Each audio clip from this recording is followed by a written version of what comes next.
2, 1. 7 things you probably didn't know you need to know. I'm Jamie East, and this is the Standout 7. Hello and welcome to the weekend edition of the Smart 7. We've got the biggest, best and strangest stories of the week for you in the next 7 minutes. Remember, if you're listening to us on Spotify as part of your daily drive playlist, you can just hit the follow button to get regular Smart 7 updates, with a new episode each weekday at 7 a.m. Parliament returned on Monday after a summer break, and Boris was back at the lectern with a new haircut, ready to face questions from MPs over the handling of the Afghanistan crisis. And if anyone is tempted to say that we have achieved nothing in 20 years, tell them that our armed forces and those of our allies enabled 3.6 million girls to go to school. Tell them that this country and the Western world were protected from Al-Qaeda in Afghanistan throughout that period. And tell them, Mr. Speaker, that we have just mounted the biggest humanitarian airlift in recent history. He also had good news for Afghans who are seeking to leave their country. The UK will provide a new resettlement programme. The UK is formally launching a separate resettlement programme, providing a safe and legal route for up to 20,000 Afghans in the region over the coming years, with 5,000 in the first year.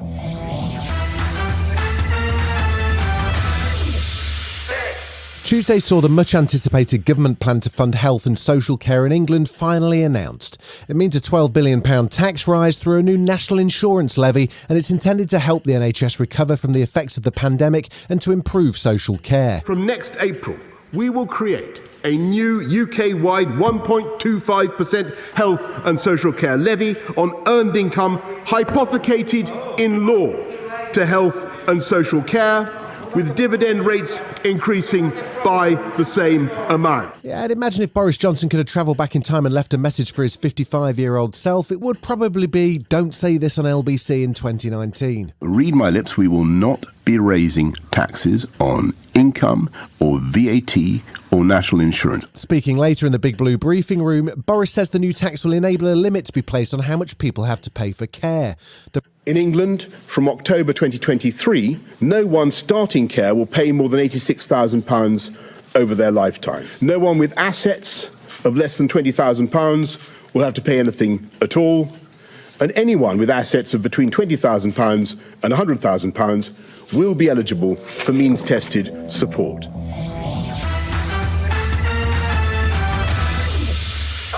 There was good news as the vaccine watchdog, the MHRA, gave emergency approval for Pfizer and AstraZeneca vaccines to be used as booster shots. Professor Dame Sarah Gilbert, the scientist behind the Oxford jab, says not everyone will need one and that immunity is lasting well. She says the priority should be getting more of the world vaccinated.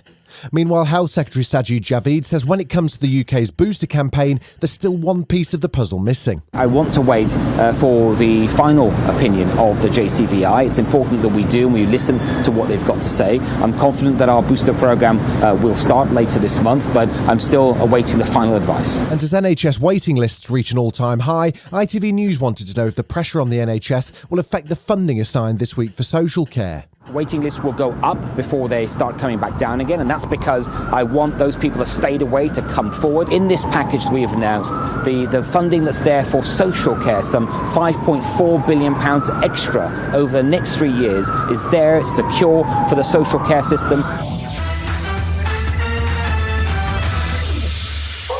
Wednesday saw the trial begin in a French court of those accused of involvement in the ISIS-inspired terror attack on Paris in 2015. The horrific attack, which took place in the centre of Paris on the 13th of November, centred around the Bataclan music venue where the US band Eagles of Death Metal were playing.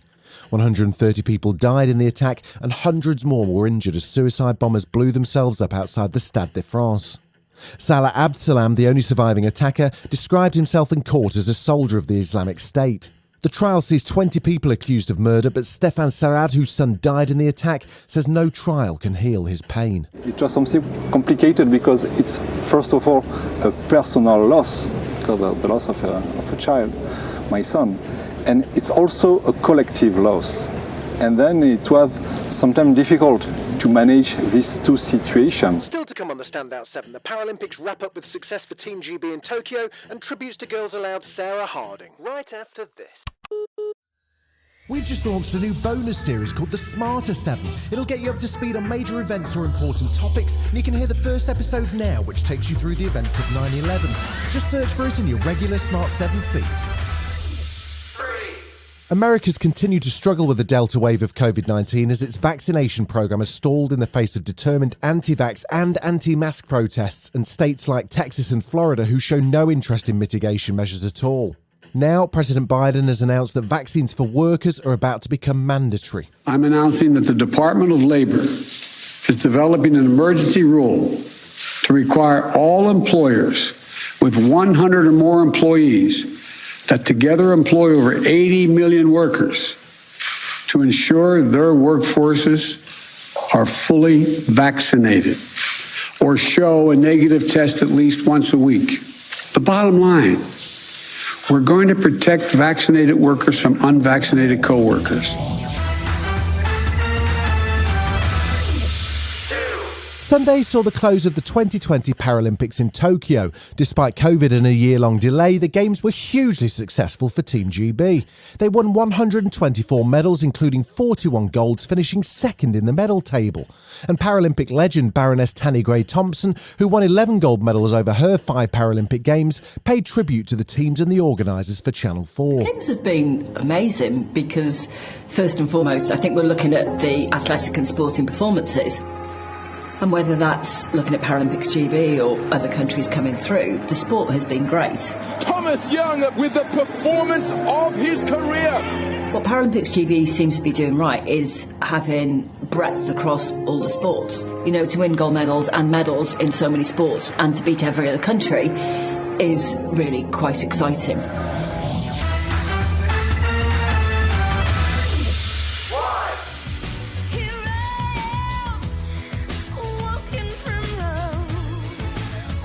The death has been announced of Girls Aloud star Sarah Harding, who died aged just 39 from breast cancer.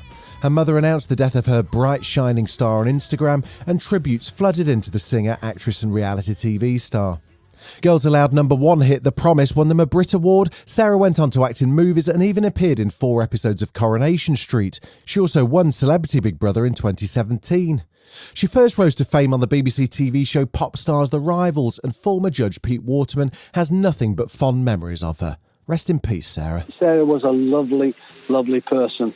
I remember, as I say, her mum at her house, they were overjoyed, and during the series, you know, we spent a lot of time just talking everything through.